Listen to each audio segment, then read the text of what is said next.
Kuna msemo mmoja ambao watu mara nyingi hupenda kusema ya kwamba ifike wakati sasa wayamalize. Basi kwa upande wa makamu mwenyekiti wa chama cha demokrasia na maendeleo Chadema John Heche, ifike wakati sasa wayamalize na polisi.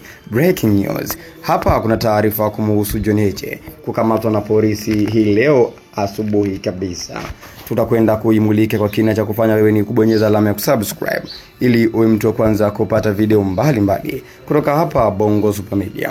Na bila kupoteza muda, makamu mwenyekiti wa chama cha Chadema Bara John Heche akiwa na Chacha Heche, mwenyekiti wa Chadema mkoa wa Mara, pamoja na walinzi wawili wamekamatwa na jeshi la polisi leo asubuhi. Sababu ya kukamatwa kwao imetajwa kuwa ni kukaidi amri ya kutokwenda mahakama ya Kisutu, ambapo leo Aprili 24 mwaka 2025 inasikilizwa kesi ya uhaini inayomkabili mwenyekiti wa chama hicho taifa, mwenyekiti Tundu Antipas Lissu.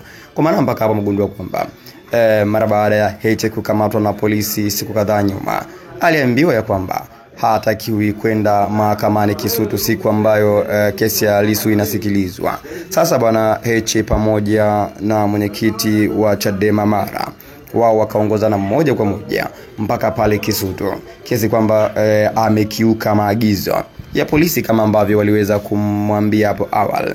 Hivyo Heche ametiwa mbaroni pamoja na huyo mwenyekiti wa Chadema Mara. Sasa mtazamaji wa Bongo Super Media, Heche ndani ya siku 2 au 3 hizi amekamatwa mara 2. Mtazamaji wa Bongo Super Media, wewe maoni yako ni yapi kuhusiana na Chadema, lakini pia kuhusiana na hiki ambacho kinaendelea? Maoni yako ni muhimu sana, andika hapo katika sehemu ya comment.